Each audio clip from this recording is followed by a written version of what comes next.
皆さんこんにちは。バナナチャンネルのナナです。最近 Vlog とかが多かったので、こうやってカメラの前で喋るのが久しぶりでちょっと緊張しています。はい、ということで今回は手取り20万円でギリギリの生活をしていた会社員だった私がフリーランスで毎月50万円以上安定して稼げるようになった方法についてご紹介していきたいと思います。今回は大きく分けてこちらの5つを紹介していきます。今回は考え方とか自分の行動的な話が多くなるので、もしスキルをつけるためにどういう講座を受けてきたのかとか、クラウドソーシングサイトでどうやって仕事を取ってきたのかとか、フリーランスをやっていく上でためになったなって思うおすすめの講座とか、そういった具体的なものが気になる方はぜひこの辺りの動画を見ていただければ嬉しいです。それでは早速1つ目、大前提の考え方を変えるです。ちょっとマインド的な話になってしまって申し訳ないんですけど、私は大きく分けて2つの考え方がすごく大事だと思っていて、逆に言うとこの2つさえしっかり常に心の中に置いておくことができれば、一生フリーランスで頑張ってもうまくいかないっていうことはないと思ってます。それが何かっていうと、一つはフリーランスになるというものではないっていうこと、もう一つはやめなければいつかは叶うっていうこと。はい、それぞれ少し詳しくお話ししていくんですが、まず一つ目のフリーランスになるというものではないっていうのはどういうことかっていうと、今会社員をやっていて会社が辛いからフリーランスになりたいですみたいな感じでお声をいただくことがすごく多いんですけど、それも一つのきっかけとしては全然ありだと思うし、私も適応障害で会社を休職した経験からフリーランスっていう働き方を自分の一つの選択肢として考え始めたので、それをきっかけにすること自体が悪いことだとは思わないんですけど、フリーランスっていうのはあくまでも職業名ではなくて働き方の名前です。なのでフリーランスになりたいって言ってる状態っていうのは、要は会社員になりたいって言っているのと同じなんですよね。今会社員をやってる方だと簡単にわかると思うんですけど、会社員になりたいって言ってる人が今実際会社員をやっている人の前に現れて、会社員になりたいんですけどどうしたらいいと思いますかって言ってきても、いや会社員ってめちゃくちゃいっぱいあるからって思っちゃうと思うんですよね。フリーランスも同じで、フリーランスになりたいんですけどどうしたらいいですかって言われても、フリーランスの中にめちゃくちゃいっぱいあるからっていう風に思ってしまいます。で、最初はそういう風にフリーランスになりたいとか、今会社員じゃない人が会社員になりたいっていう風に思って、そのきっかけからいろいろ調べ始めたり行動し始めるっていうのはいいと思うんですけど、ずっと心の中でフリーランスになりたいとか会社員になりたいとか、そういう働き方をなりたいものとして置いてしまい続けていると、そこから先に進むことっていうのができないし、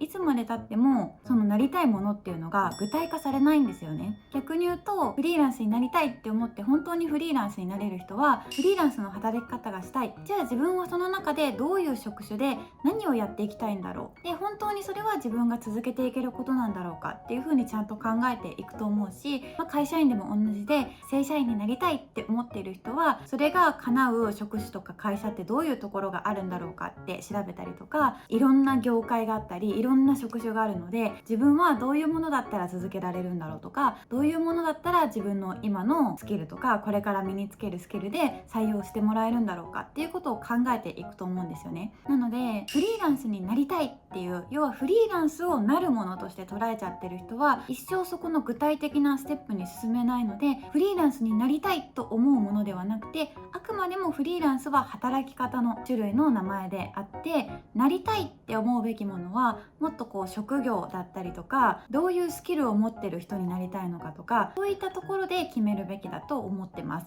2つ目のやめなければいつか叶うなんですけど、この YouTube こそ本当にそうで、私は有名なわけでもないし、何かの動画が最初からすごくバズったわけでも全くないし、チャンネル登録者数1年で1万人とかそういった輝かしい実績があるわけでもないけど、今こうして1万5000人以上の方にチャンネルを登録していただいていて、これって私がすごいからできたというわけではなくて、最初私が YouTube を始めて本当に100人200人300人くらいの人だけが私をチャンネル登録してくださっていた時代から、毎日1人でも増えているんだから、ずっと YouTube を続けていればいつかはチャンネル登録者数1万人に到達する日が来るに決まってるってずっと思いながらやっていたんですね。だって例えば1日に1人だけチャンネル登録者数が増えますっていう風になった時に、単純計算で1万日 YouTube を続ければ登録者数1万人になるわけじゃないですか。だから結局やめずにずっとやれば、遅かれ早かれいつかは必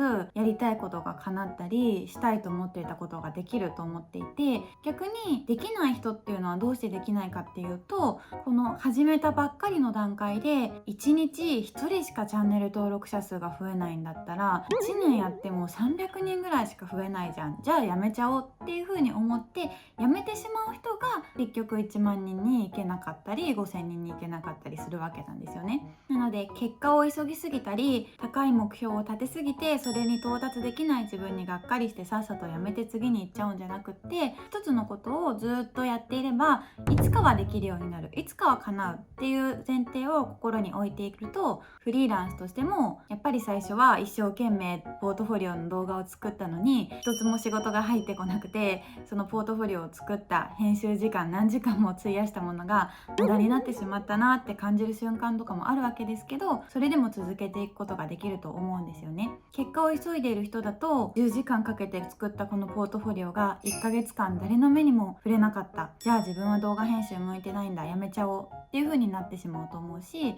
やめなければいつかは動画編集の仕事ができるって思いながらずっと続けている人は、最初の1ヶ月3ヶ月6ヶ月一生懸命動画を作ったものが誰にも見られず無駄になったとしても、いつか1件2件って仕事が入ってきて、その時に無駄だって思っていた過去の行動とか努力っていうのがようやく生きてくるっていうことが本当にあると思うので、そのマインドセットを持っておくっていうことがすごく大事かなと思います。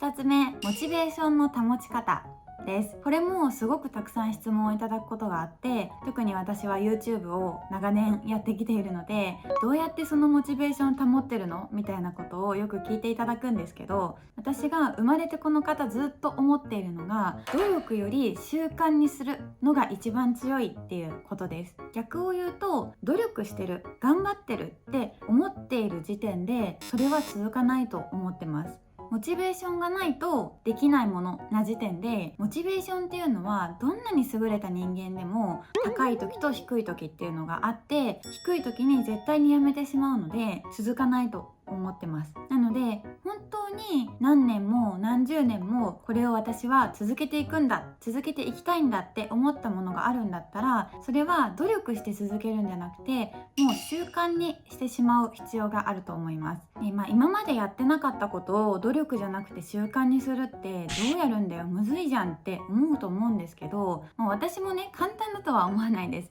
けど、いつも私がやっているのはもうやるものだと決めるっていうことです。どういうことかっていうと、私たち例えば小学校に通っていた時とか中学校に通っていた時のことを思い出すと、朝起きたくないなとか、今日学校行くのマジめんどいなって思ったことはあるけど、自分の中で学校に行くっていうことはもう決まっていたから、行くか行かないかを毎日迷っていたかっていうとそんなことはなかったんですよね。めんどくさいけどもう行くことは決まってて、何時に出るかとか何時に起きるかだけが問題だったっていう状況とか、歯を磨くとかお風呂に入るとかもそうで、お風呂はね、お風呂キャンセル界隈とかが流行ってるぐらいなので入らない日もあったりする人もいると思うんですけど、正直1週間お風呂に入らないで人前に出ることって難しいじゃないですか。だからできれば1日に1回、少なくとも2日に1回ぐらいはもうお風呂に入るものだって決まっていると思うんですよ。だからどれだけ今お風呂に入る気が起きなくても、どれだけゲームして先延ばしにしちゃっても、もう入るっていうことは決まっていて、あとはいつ自分が動き出すかだけが問題っていう状態だと思うんですよね。そういう風に一度もうやると決まってるものっていう風にしてしまうと、どれだけ面倒くさくてもどれだけやる気が起きなくても、自分の中でやるかやらないか選択式っていう状況では全くなくなるので、頑張ってやる方を選ぶっていうモチベーションが必要なくなるんですよね。逆に言うと、今日からランニングを始めました、毎日走りますって言ってる人がもうやるものっっていう風にまだ決めることができていなかった場合、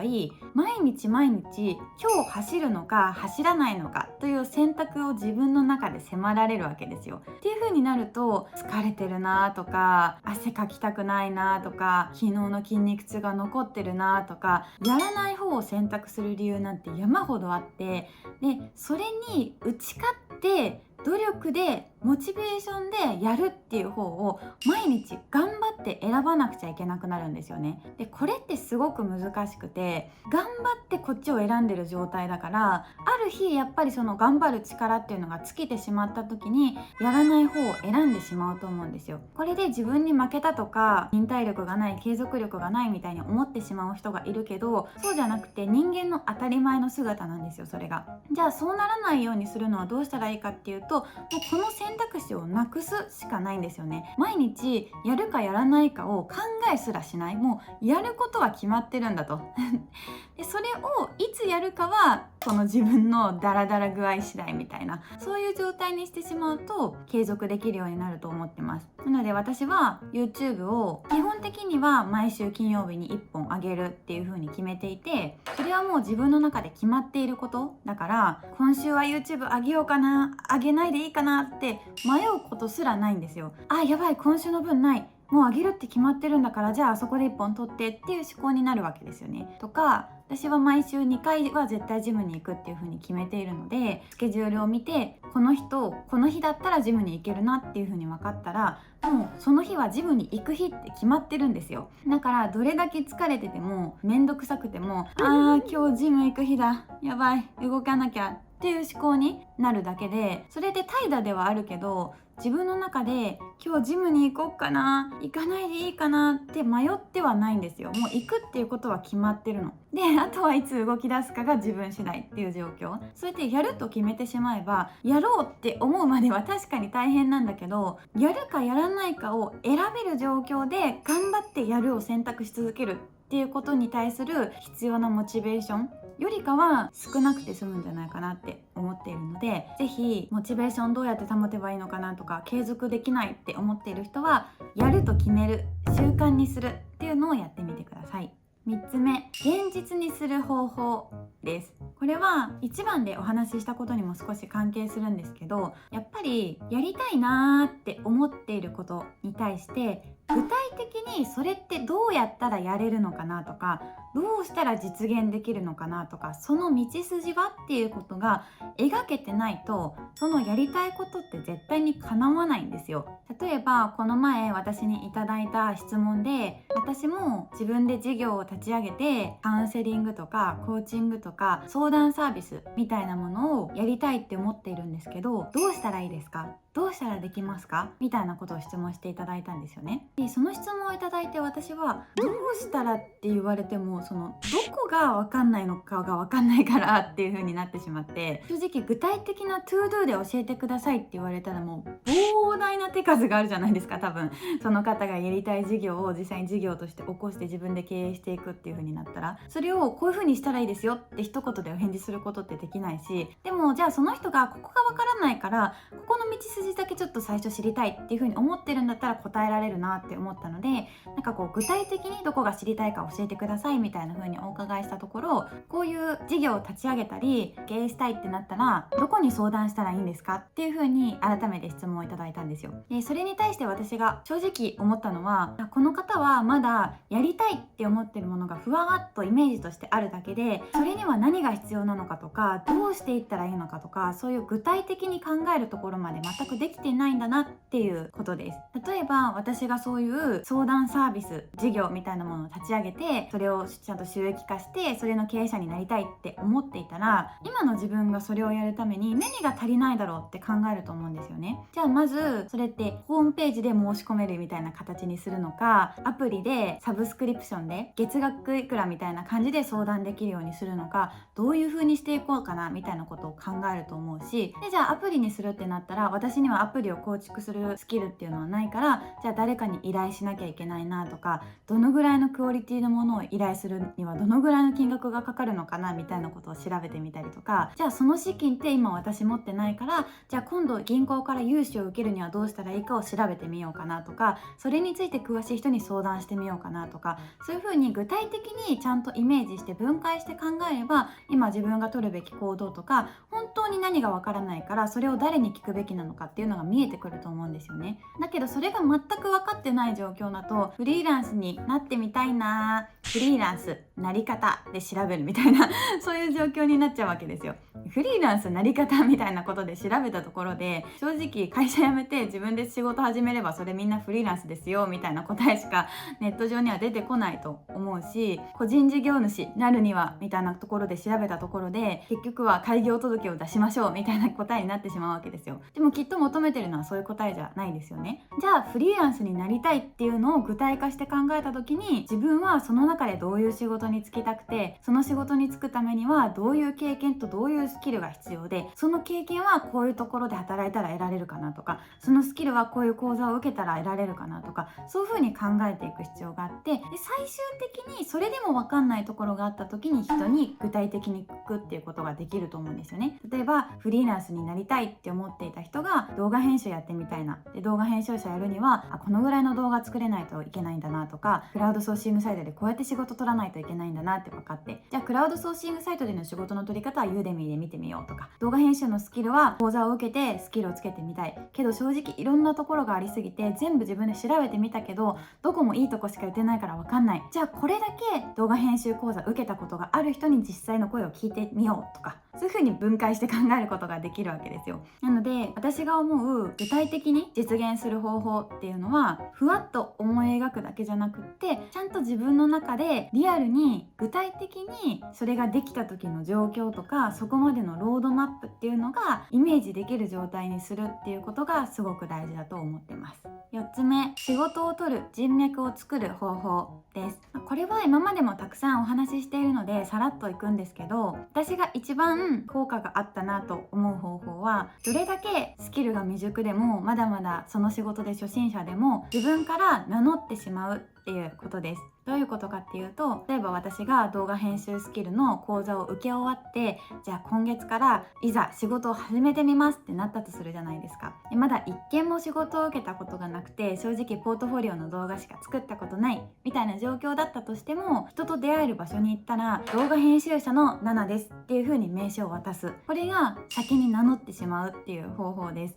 嘘やんけって思われるかもしれないんですけど、もう堂々と動画編集者ですって言っていいぐらい仕事も受けたしスキルもついたし、ようやくそれを名乗ろうっていうことでは一生仕事はもらえないと思っていて、逆にどんな経験数どんなスキルの状態だったとしても、先に動画編集やってるナナと申します、動画編集で困ったことがあったらいつでも言ってくださいっていう風に名乗ってしまう方がやっぱり依頼も来やすくなると思うし、もう動画編集者ですって堂々と名乗ってしまった手前、その私に対してじゃああの子動画編集やってるって言ってたからお願いしてみようかなって出会った人から偶然依頼が来た時に、いや実は私そんなスキルも経験もなくてなんて言えないじゃないですか。もうやるしかないんですよ、言っちゃったから。でやるしかないから、少なくともクオリティ 100% のもの、もっと言うと 120% のものを作って返せるように、そこで初めてそのギャップをなくすためにめちゃくちゃ頑張るというか、そういうのでいいというか、そういう方がいいって思ってます。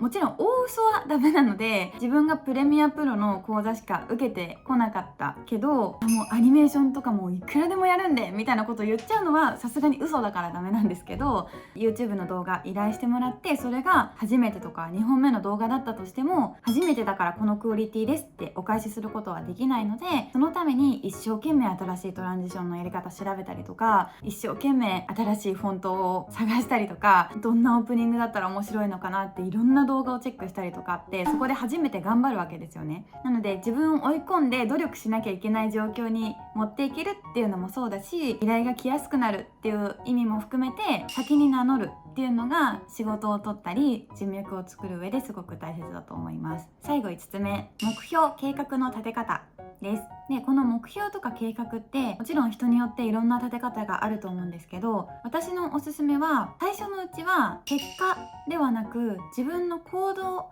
で目標を立てるっていうのがおすすめだと思ってます。っていうのも、最初のうちってやっぱりなかなか結果って思い通りに出ないんですよね。最初の1ヶ月の目標を動画編集で仕事3つ獲得して月15万円稼ぐみたいなものにしてしまったとして、それが最初の月で叶うことってもちろん叶えられるすごい人もいるかもしれないけど無理な人もいるわけで、それが叶わなかった時にやっぱり自分ってダメなのかなとか向いてないのかなとか、ちょっと目標達成できなくてモチベ下がっちゃったみたいなことになりかねないわけですよね。で逆にさっき言った目標を自分の行動で立てていれば、それができなかった時にもう自分がやらなかった怠惰しか原因がない状態になるんですよ。例えば最初の1ヶ月目の目標をユーデミーで3つ全部講座を見切って、その講座ごとについてる実践課題みたいなのを全部やりきるっていうのにするとか、 SNS 運用をやりたいからこの1ヶ月で合計10個のアカウントをもう徹底的に分析して、分析結果をスプレッドシートに超細かくまとめる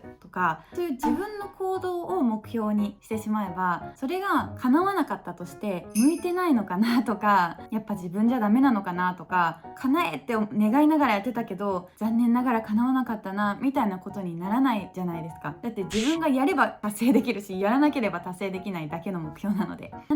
逆言うとすごく達成しやすい目標になると思うし、ちゃんとそれを達成していった先にすぐには結果としては出なかったとしても、それが必ずいつかは生きるっていうものになると思うので、最初のうちは目標は結果ではなく自分の行動で立てるっていうのをおすすめします。